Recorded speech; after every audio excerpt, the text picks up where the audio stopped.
시청자 여러분 안녕하세요. 2024년 10월 12일 할텐서울 복음방송에서 보내드리는 주안의 하나 진행의 강승규입니다.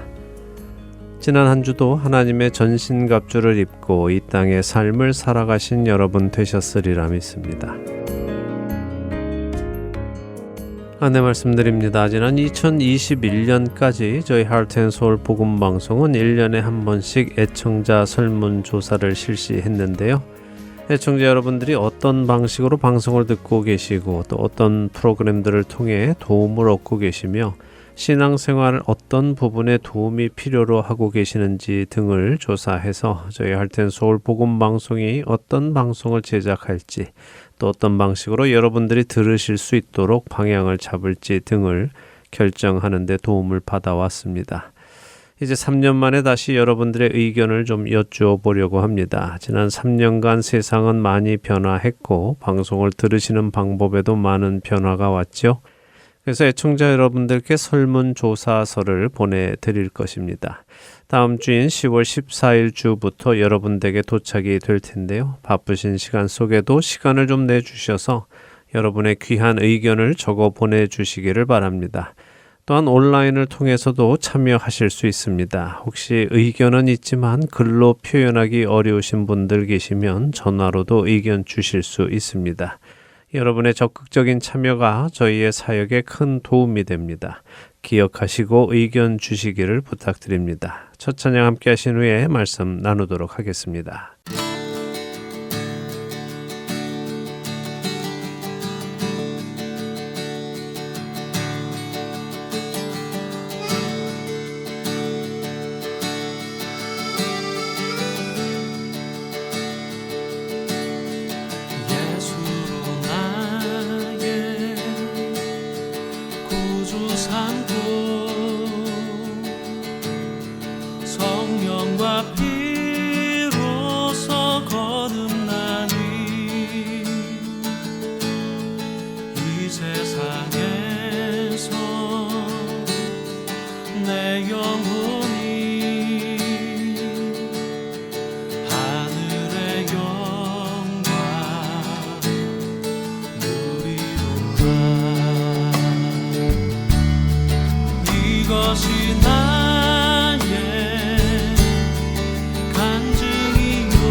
저는 아무래도 말을 많이 해야 하는 사람이다 보니 종종 목이 피곤해집니다. 예전에는 몇 시간씩 찬양 집회를 인도하고 말씀을 전해도 목이 쉬지 않았는데 요즘은 쉽게 목이 갈라지기도 하고 기침도 많이 나오고 하는 경우가 생겨서 처음으로 이비인후과를 찾아가 보았습니다.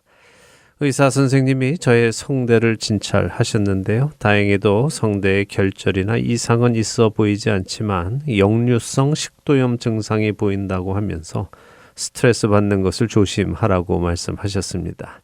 스트레스야 안 받고 싶다고 안 받을 수 있으면 얼마나 좋겠습니까? 그리고 의사 선생님은 저의 직업상 늘 말을 해야 하는 환경이니 힘을 빼고 말을 하는 연습을 해보라고 하시더군요. 그리고는 약을 처방해 주셨는데요. 2가지 약을 처방해 주시면서 하나는 3일 동안 먹고 또 하나는 2주 동안 먹으라고 처방을 해 주셨습니다. 이번에는 목을 좀 고쳐보자는 마음을 단단히 먹었습니다. 그런데 그날 의사를 만나고 약을 처방받자마자 동부인 매사추세츠 지역에 방문해야 할 일정이 있어서 동부로 출발을 했습니다. 그래도 이번에 성대를 좀 고쳐보겠다고 동부와의 시차를 계산해 가며 약을 처방해 준 대로 시간 맞추어 잘 먹었고 또 이곳 아리조나로 돌아와서도 시간 맞추어 약을 잘 먹었지요. 3일간 먹으라는 약을 먹고 나니 눈에 띄게 약효를 보았습니다. 기침도 잘 나지 않고 목도 한결 부드러워졌지요. 그리고 2주간 먹으라는 약도 며칠간 잘 챙겨 먹었습니다. 그런데 한 5일쯤 지나서 약 먹는 것을 깜빡했습니다. 그래서 하루는 지나고 그 다음날 생각이 나서 또 약을 먹었지요. 그리고 그 다음날은 또 깜빡했습니다. 그리고는 이제 약을 어디에 두었는지도 기억이 나지 않아서 그냥 그렇게 2번째 약은 처방대로 먹지 못하고 끝나 버렸습니다. 고치소서 주의 길을 걷게 하소서 고치소서 내게 새 부어주소서 믿음 없는 내 마음 주께 고백하오니 주의 품에 쉬게 하소서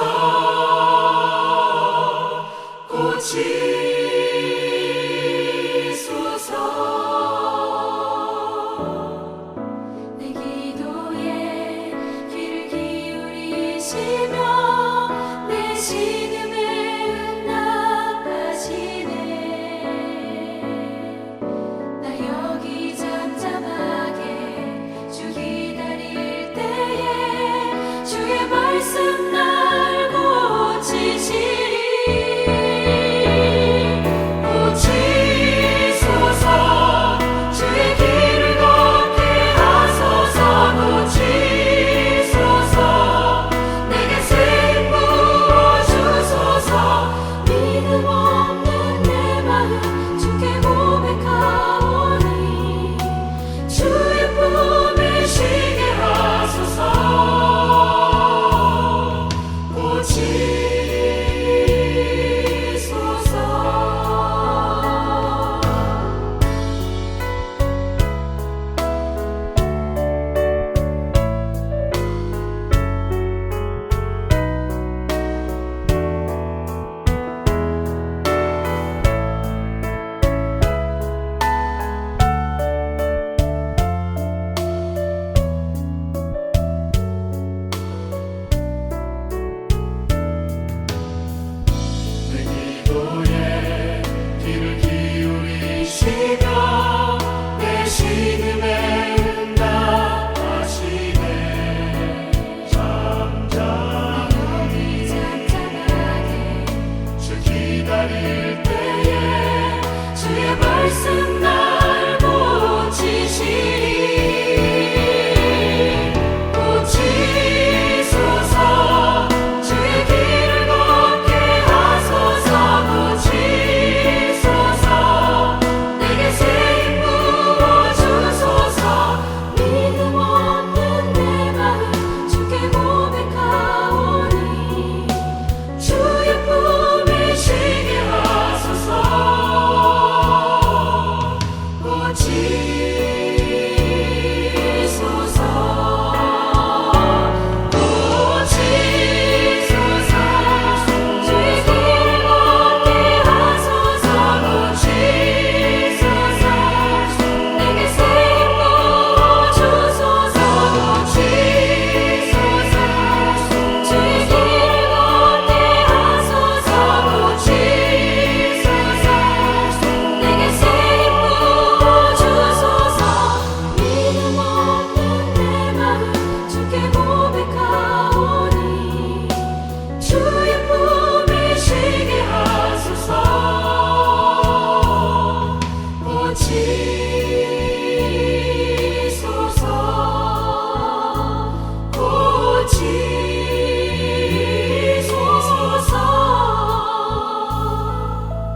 사랑과 평강으로 날 일으켜 세우시네. 그 사랑과 평강으로 날 일으켜 세우시네. 그 사랑과 평강으로 날 일으켜 세우시네.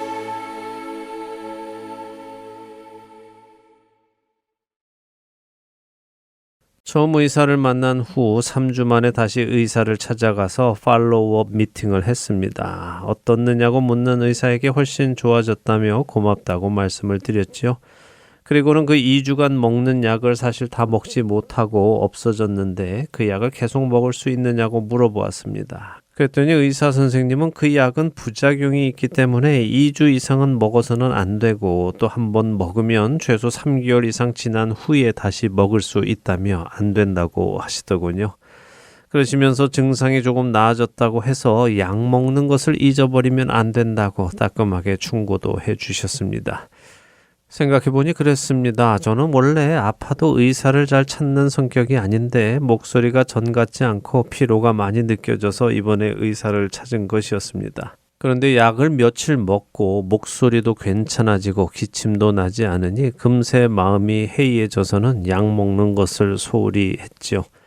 결국 조금 나아졌던 목소리는 다시 피곤해졌고 기침도 자주 납니다. 그래도 지금 당장은 의사를 만날 수 없고 몇 개월이 지난 후에 다시 의사를 만나 보아야 할 것 같습니다. 이런 저의 모습을 보며 저의 신앙도 이와 비슷하지 않을까 하는 생각이 듭니다. 내게 어려운 일이 있을 때, 고통스러운 일이 있을 때, 긴박한 일이 있을 때 하나님을 찾고 하나님께 더 가까이 가려 하다가도 어느 정도 그 문제가 해결되고 고통이 사라지며 견딜 만한 상황이 오면 하나님으로부터 슬금슬금 멀어지는 것이 저의 신앙의 모습이 아닐까 돌아보게 됩니다. 그리고 한결같지 못한 저의 신앙이 부끄러워지기 시작했습니다.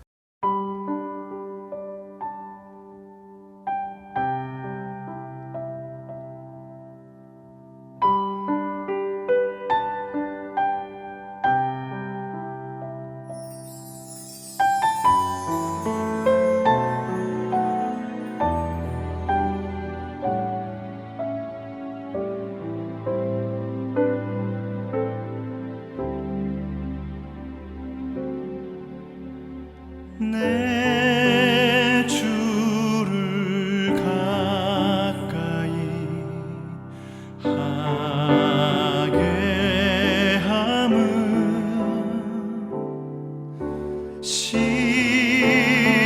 십자가 짐 같은 고생이나 내 일생 소원은 늘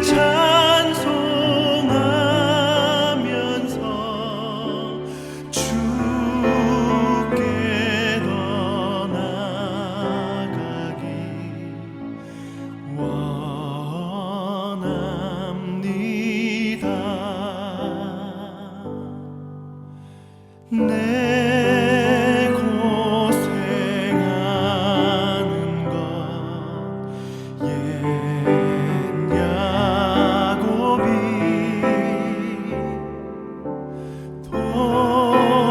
돌베개 베고자 갔습니다.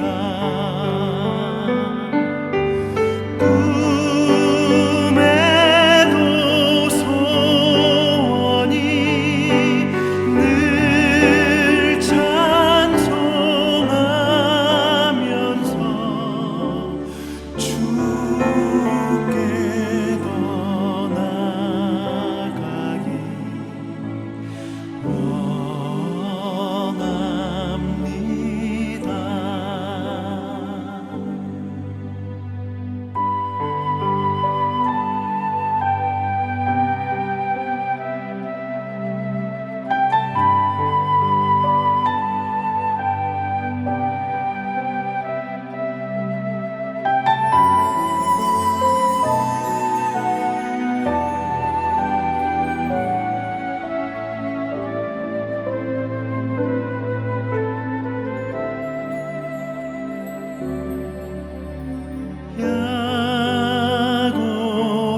여러분과 함께 기도하는 1분 기도 시간으로 이어드립니다. 오늘은 노스캐롤라이나 그린스보로 한인장로교회 한일철 목사님께서 기도를 인도해 주십니다.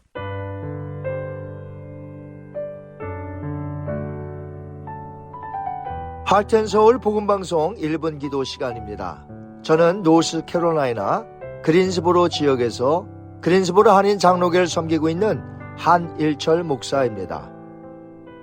오늘은 여러분과 함께 우리가 무슨 문제를 당하였을 때, 두려워하였을 때 하나님께서 하나님의 권능과 임재를 드러내심으로써 우리의 두려움을 진정시키고 있음을 깨달아 알아 하나님께 믿음으로 나아가는 자가 될 수 있도록 기도하기를 원합니다. 맥스 루카도 목사님은 두려움 가운데 있는 이사야 선지자가 갑자기 하늘 보좌를 본 모습에 대해 그의 책에서 이렇게 해석을 했습니다.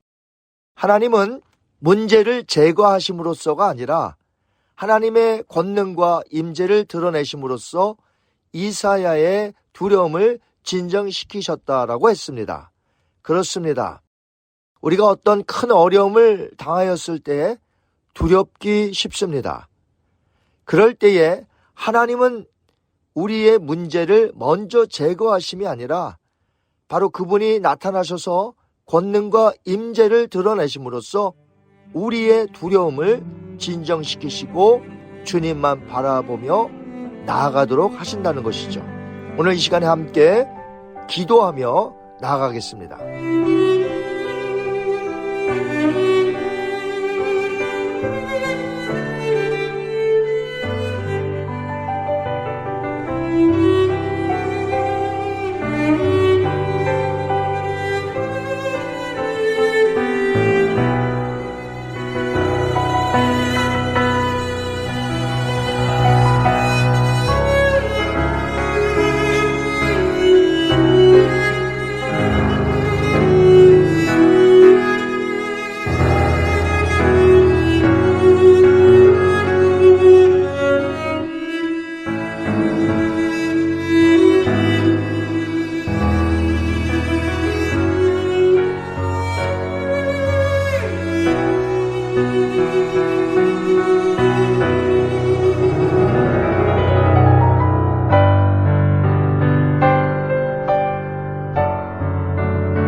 자비로우신 아버지 하나님, 우리가 인생을 살면서 너무나 많은 문제점들을 만날 때에 두려워하기 쉽고 놀라기 쉬우나 하나님 아버지, 이사야 선지자가 하늘의 모습을 보고 그 마음속에 두려움이 사라지고 하나님께서 권능과 임재를 드러내심으로써 이사야 선지자의 두려움을 진정시키셨듯이 오 주님, 우리가 오늘 두려움 가운데 있는 우리들을 진정시키시되 특별히 하나님께서 문제를 제거하심으로써가 아니라 먼저 하나님의 권능과 임재를 우리에게 드러내심으로써 우리의 두려움을 진정시키시니 감사합니다. 이제 오직 주님만 바라보며 믿음으로 나아갈 때에 하나님은 우리에게 있는 문제조차도 훗날 제거해 주심을 믿사오니 하나님 먼저 우리의 마음에 두려움이 사라지게 하시고 온전히 예수님만 따르게 하여 주시옵소서. 감사하며 예수님의 이름으로 기도하옵나이다. 아멘. 지극히 높은 주님의 지성소로 들어갑니다. 세상의 짐을 벗고서 주 보좌 앞에 엎드리리. 내 주를 향한 사랑과 그 신뢰가 사그러져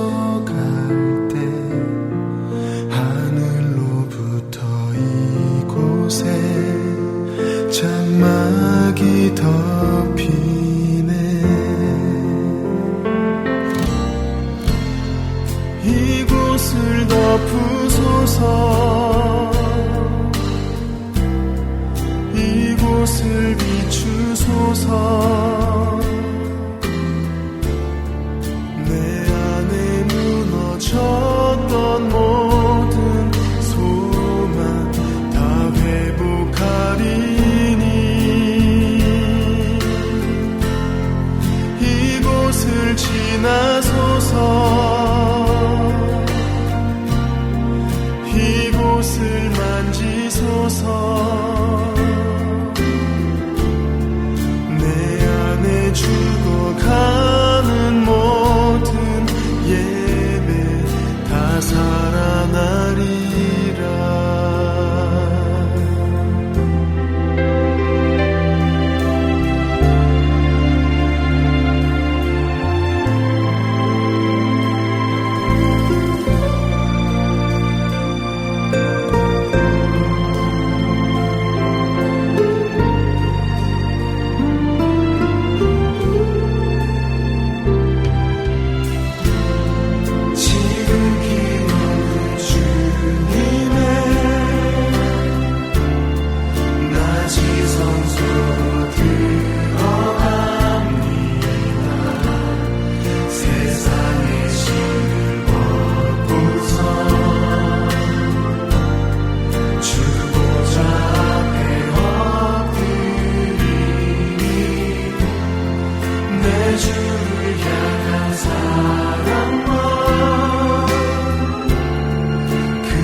이곳을 지나소서. 이곳을 만지소서. 내 안에 죽어가는 모든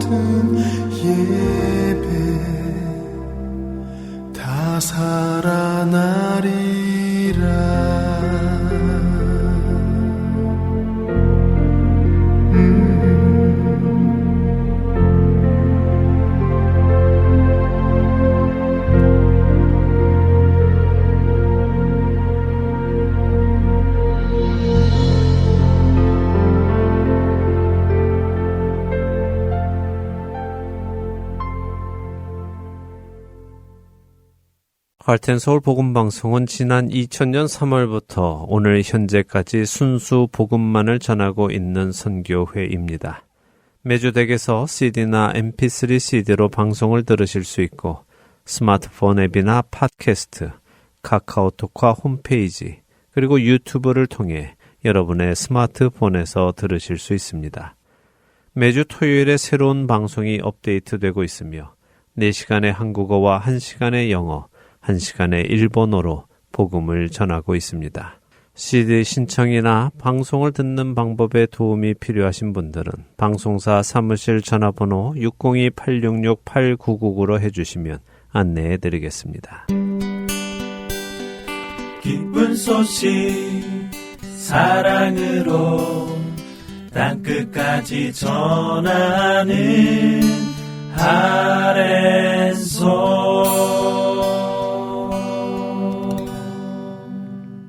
10월을 맞아 새로 시작하는 성경 공부 시간입니다. 온전한 믿음으로 이어드립니다.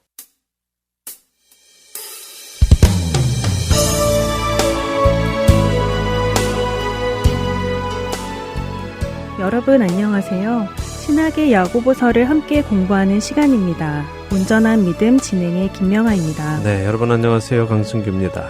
지난 시간에는 야고보서에 들어가기에 앞서 왜 우리 시대의 야고보서를 공부해야 하는가에 대한 이야기를 좀 나누었습니다. 네.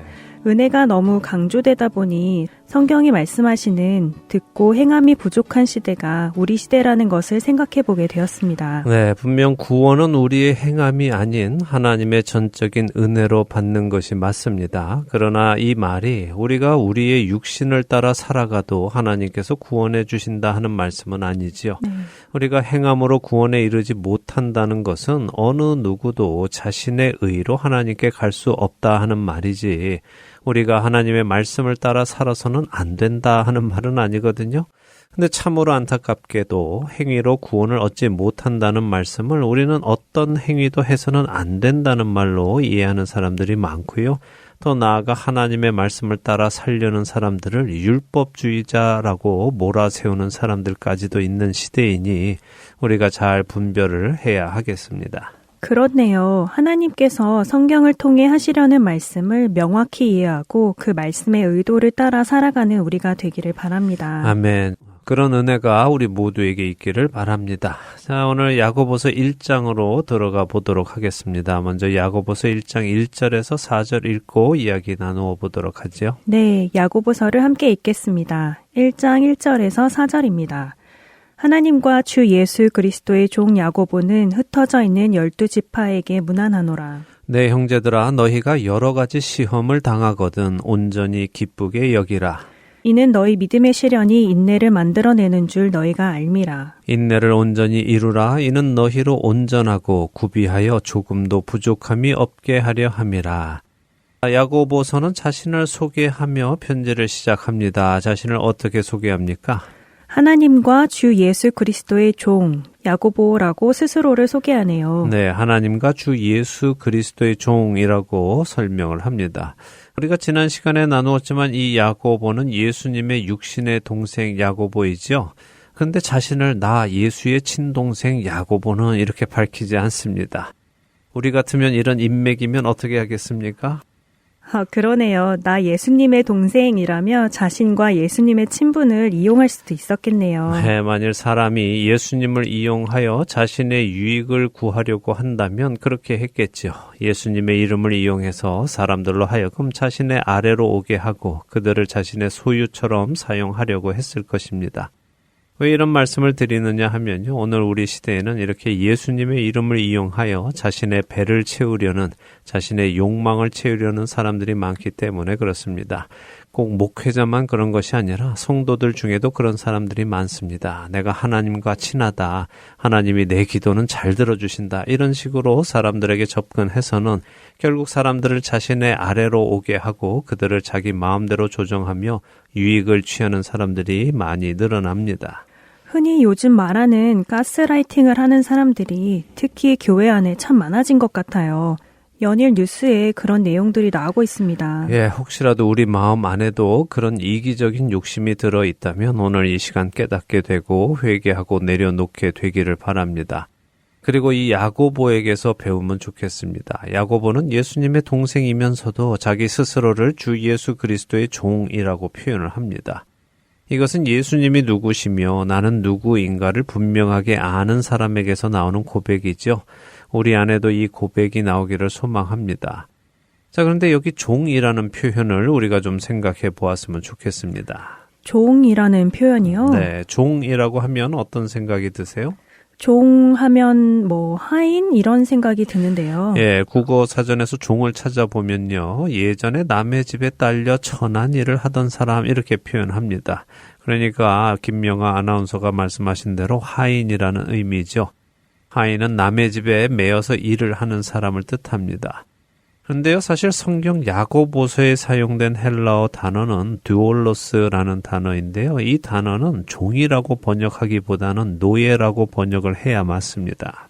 종이 아니고 노예라고요? 네.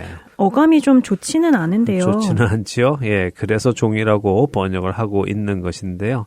헬라어에서 종이라고 번역되는 단어에는 오이케테스라는 단어도 있고요. 미스토토스라는 단어도 있습니다. 근데 여기 야고보서에서 쓰이는 단어는 그런 단어가 아닌 듀올로스이죠. 종과 노예의 차이는 영어로 보면 servant하고 slave의 차이입니다.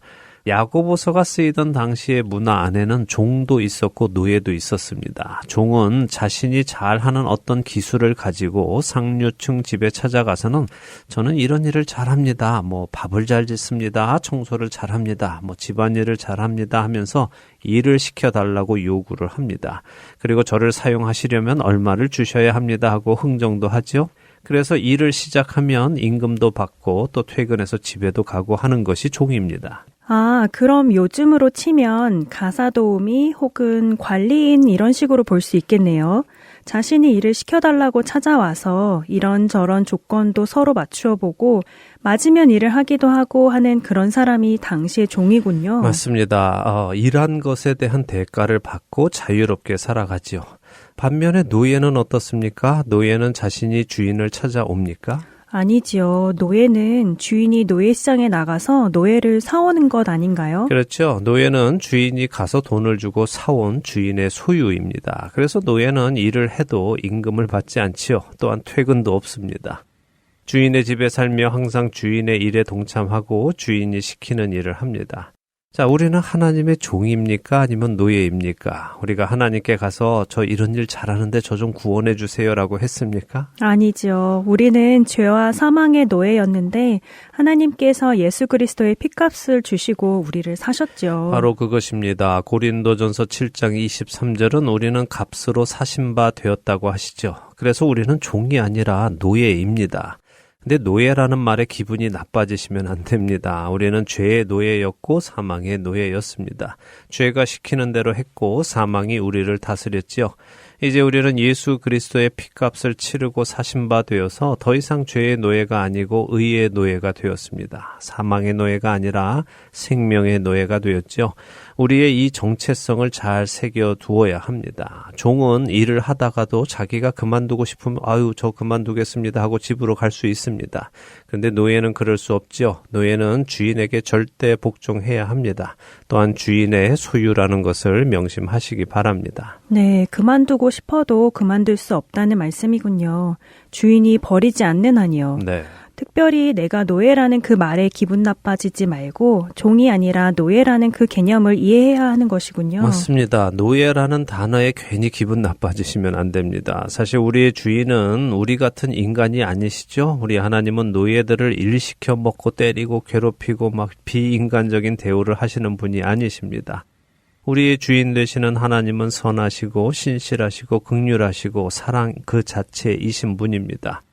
오죽하면 자기 아들을 죽이시고 그 피로 값을 치르고 우리를 사셨겠습니까? 우리는 사실 자유인일 때보다 훨씬 더 좋은 상황에 들어가게 된 것입니다.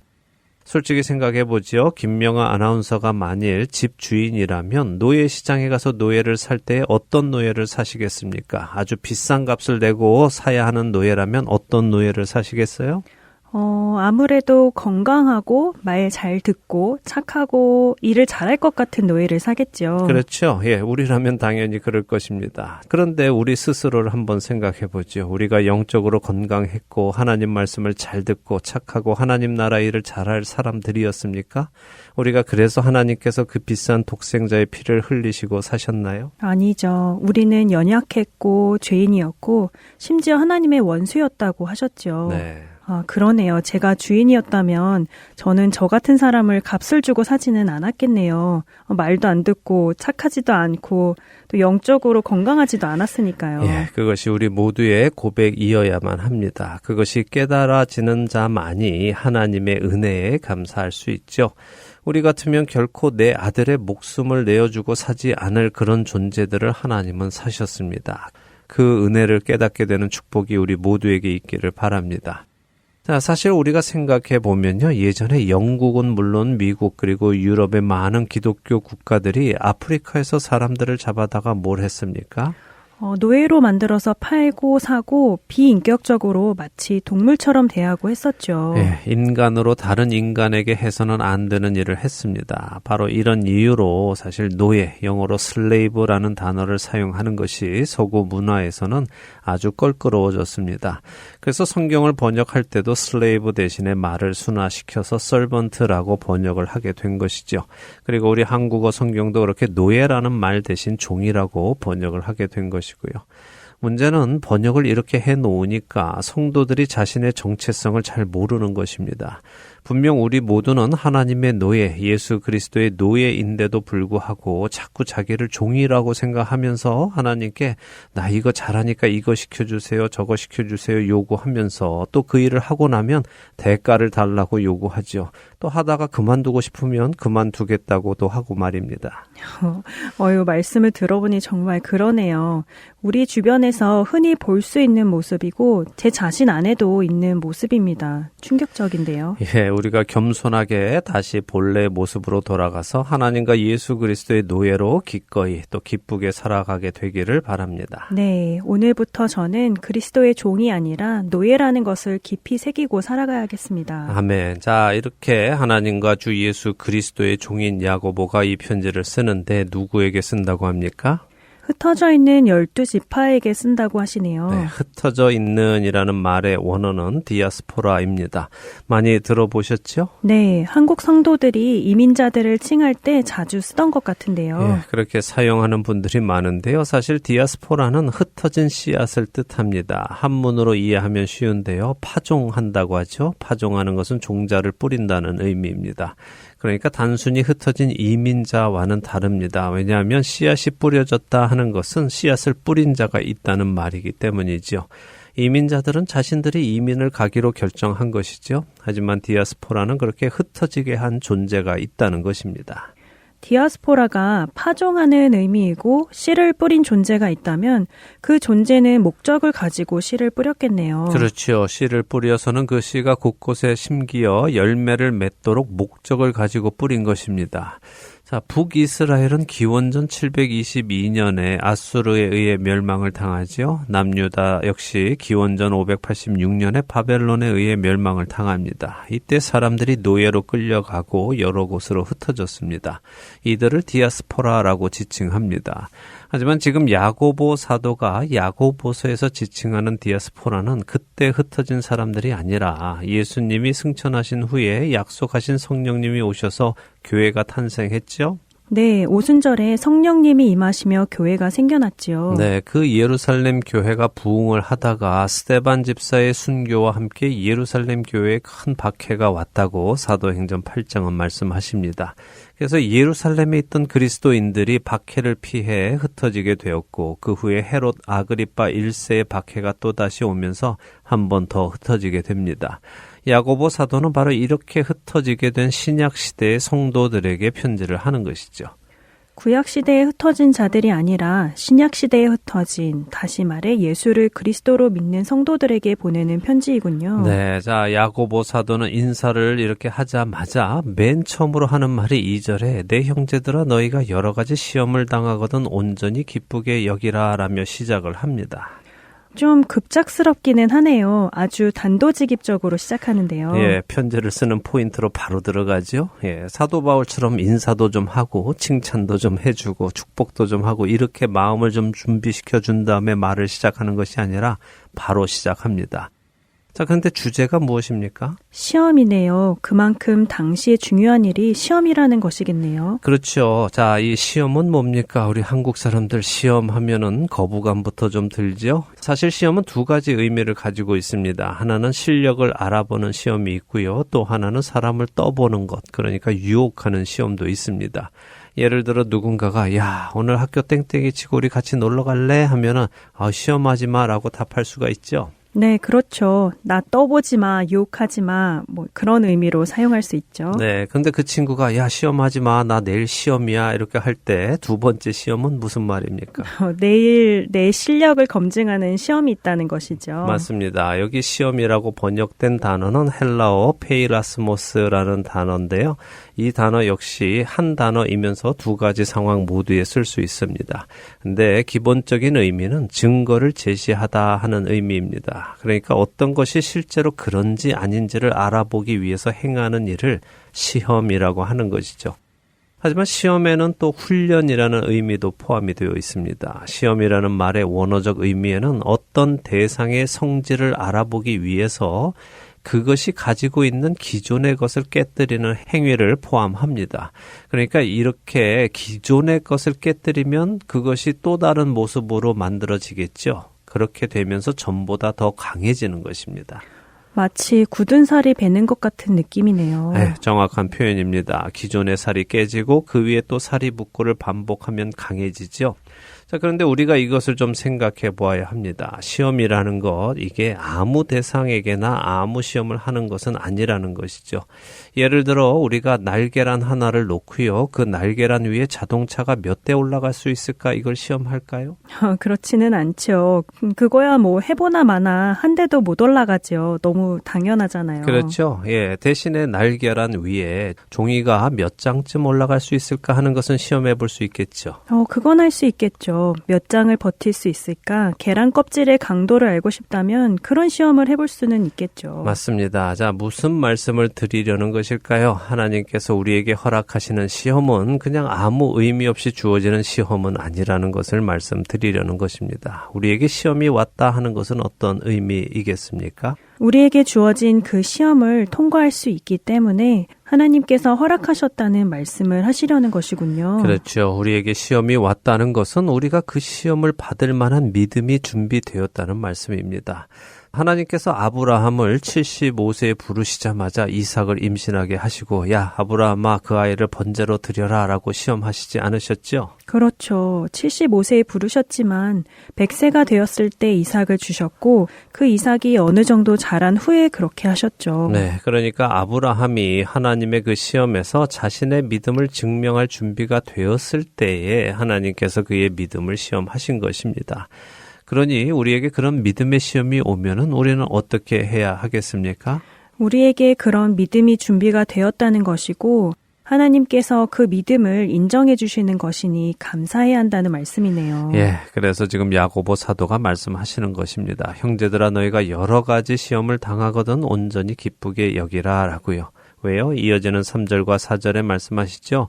믿음의 시련이 인내를 만들어내고 그렇게 인내를 온전히 이루면 우리로 온전하고 구비하여 조금도 부족함이 없게 하려 하심이기 때문이라고 하시죠.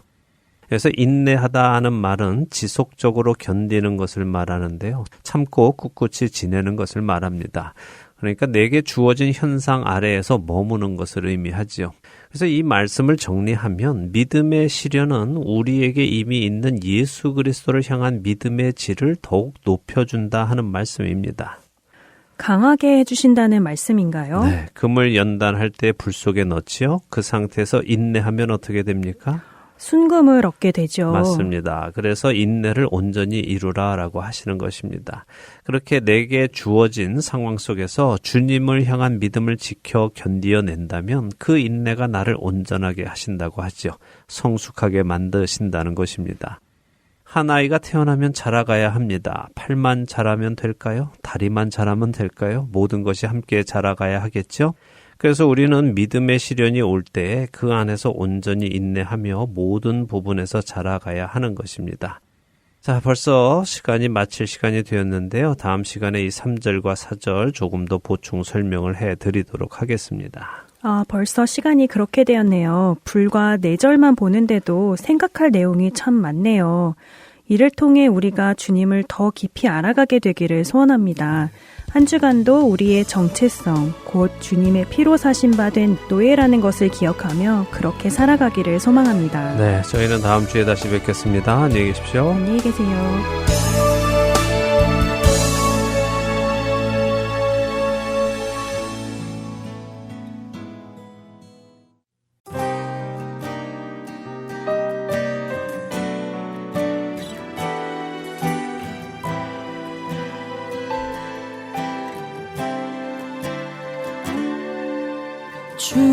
주의 은혜로 내가 살았네.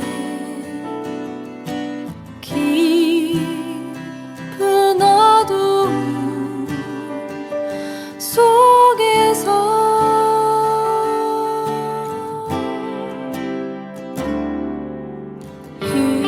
힘든 세상에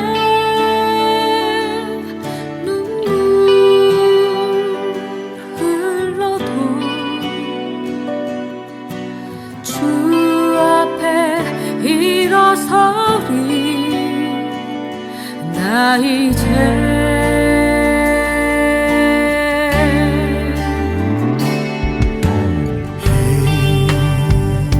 세상에 눈물 흘러도 주 앞에 일어서리.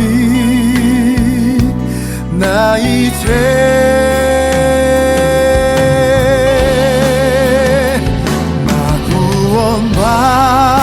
받았네. 주의 은혜로 끊을 수 없는 주의 사랑. 나 구원받았네.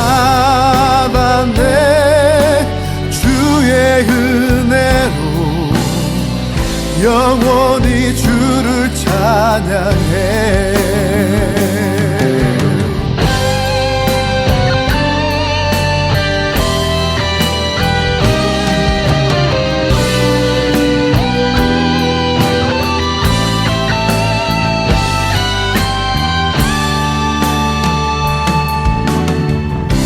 환난이나 곤고나 핍박이나 기근도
왜 우리의 믿음은 지속적이지 못할까요? 왜 한결같이 주님을 따르지 못할까요?